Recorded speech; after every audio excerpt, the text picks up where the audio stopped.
नमस्कार दर्शक बंधु Odia knowledge academy YouTube channel को आपण मानक स्वागत। आपन जदि आम चैनल को प्रथम आछंती दयाकोरी चैनल सब्सक्राइब बटन क्लिक करी चैनल को सब्सक्राइब करेंगे। वीडियोटी भल लगे निश्चय वीडियोटी को लाइक करेंगे, कमेंट करेंगे, शेयर करेंगे भूलें जहाँद्वारा आप प्रतिदिन नुआ नुआ अपडेट पाइपर। देखु ओडिशा हाइकोर्ट को गुरुत्वपूर्ण निर्देश रही जो कि समस्त सरकारी कर्मचारी कहीपर यहाँ गोटे खुशी खबर बोली। दयाकोरी वीडियोटी को शेष पर्यटन देखिए जहाँद्वारा आप संपूर्ण खबर विषय जानीपर। देखु छुट्टी नामंजूर को नहीं हाइकोर्ट गुरुत्वपूर्ण राय। जो सरकारी कर्मचारी अच्छा छुट्टी नामंजूर नहीं जो हाइकोर्ट गुरुत्वपूर्ण राय देते आम से विषय देखा। बिना अनुमति अनुपस्थिति सब इच्छाकृत नुह बोली ये मान्यवर हाइकोर्ट गोटे गुरुत्वपूर्ण राय देते। कर्मचारी देखु जो सरकारी कर्मचारी अच्छा अनुपस्थित नहीं ओडिशा हाइकोर्ट एक गुरुत्वपूर्ण राय शुणी। कोर्ट स्पष्ट कर केवल छुट्टी मंजूर न होगा कारण जड़े कर्मचारी कार्यर अनुपस्थिति को इच्छाकृत बा उद्देश्यमूलक अवहेला बोली धरा जाई परिबो नाही बोली कहिसेंती।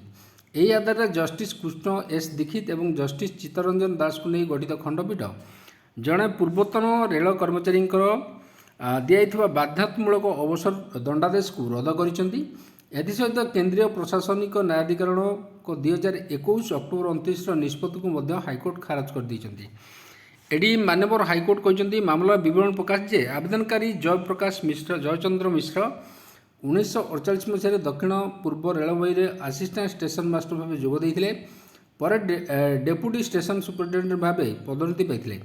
1999 मसीह एक दुर्घटना से निजर गोटे गोड़ हर संबलपुर रेलमंडल अधीन चीफ ऑफिस सुपरिटेडेंट भाव नियुक्ति दिया जोटा कि 2009 मसीहा अक्टोबर मसीह से निजर वृद्धा माँ को असुस्थ कारण आकस्मिक छुट्टी और पर 20 दिन जो रही आपणकर अन्य छुट्टी में आवेदन कर गाँव को जाते मात्र कर्तृपक्ष छुट्टी मंजूर नक बेआईन भाव अनुपस्थित अनअथराइज आब्सेंस दर्शाई कार्यानुष्ठान ग्रहण करते।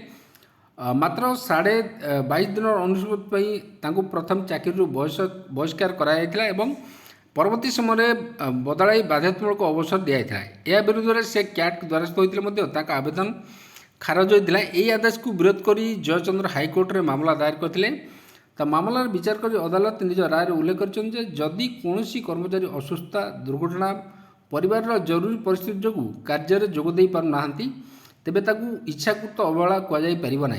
आवेदनकारी निज असुस्थ माँ को सेवाई जाते यही कारण मिछ बोली विभाग प्रमाण करि ना। मात्र 22.5 दिन अनुपस्थित 28 वर्ष सेवा प्रदान कर जड़े शारीरिक भिन्नक्षम कर्मचारी को ये देखु बाध्यात्मूलक अवसर भली दंड देवा अयौक्तिक।